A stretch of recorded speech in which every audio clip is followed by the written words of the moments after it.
Candidate Roy Moore back in the headlines as one of his issues in the campaign comes front and center. Moore's installment of the Ten Commandments monument in Montgomery led to a conversation on morality. The former Alabama Chief Justice joins us this morning as we take a closer look at that Alabama Senate campaign. Good to have you with us. Thanks for being with us, sir. So you're back in this Alabama Senate race, the race you lost to Doug Jones to in 2017. Your campaign ad said Alabama voters won't be fooled in 2020. How were we fooled in 2017? Well, I think we've been fooled many years. People of Alabama are supposed to elect your senators.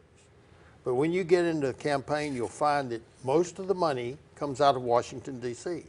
And that's true in this campaign. In fact, 3 of the top 4, besides myself, are all funded out of Washington, D.C. I could name the groups, but it wouldn't do anything for you. But yeah, as long as Washington controls who elects a senator, then they control that, and it's wrong. Well, right now you're polling 4th in that Senate race, and you know it takes money to run a campaign, of course. I don't know what your war chest is like, but what makes you stay in this race, sir? I'm staying in this race because I'm staying in it for the people of Alabama. Last time they were fooled. This time they're fooled again. People out of Washington are controlling this. In fact, one of the main groups that represented Luther Strange and Les is representing a person in this race. And same money, same thing. They've even adopted a different communication with the people.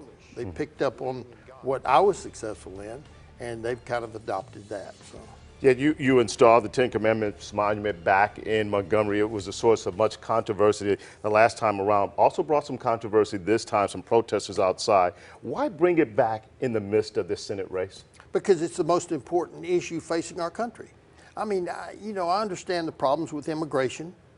I understand the problems with foreign trade, with NAFTA, GAFTA, and this new United States-Mexico-Canada agreement. I understand those problems. I understand the military because I'm a military person. I fought in Vietnam. I'm a judge. I understand the judge problem. But the most important problem is our lack of morality. And that lack of morality springs from our distance from God. When you take God out of something, then you get the consequences. And people don't understand why that's true, and they don't understand what freedom of conscience and the rights of conscience are being taken away from by the Supreme Court. You talked about that in 2017. Yes. Also talked about your thoughts on gay marriage and legalization of marijuana. Your thoughts now, this time around? Well, I'm still opposed to gay marriage. I think marriage is between a man and a woman.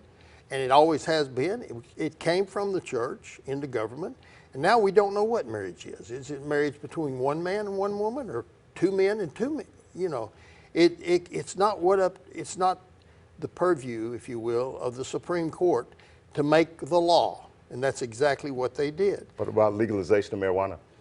Legalization of marijuana, I think that's a state right, whether it's legal or not. I oppose marijuana. But, again, that shouldn't be in the federal government's. If you have one opportunity to talk to an undecided voter right now, we've got about 30 seconds left, what do you tell them as to why they should vote for Roy Moore this time around? I think they should look at what a candidate has done, not what they say. We have these commercials funded by Washington that say, I'm a Christian conservative, I do this, I do that, I stand for this, I stand. Basically, what have they done? They all say, I'm Christian conservative. What have they done? I have taken stance, as you well know, with the 10 Commandments, with same-sex marriage or against same-sex marriage, as a Chief Justice. I've lost my job twice. And for that, they criticize me, and yet they want politicians to take a stand. Politicians won't take a stand in Washington. They're part of the swamp. When they get there, they will continue to be part of the swamp, and they won't change. They follow the leader. I look forward to having more time with you, sir, so we can talk more about some of these issues and what you're facing in this next round of the Senate race. But thanks so much for coming in. No problem. All right, appreciate it. That's Roy Moore, U.S. Senate candidate. Let's get a quick check.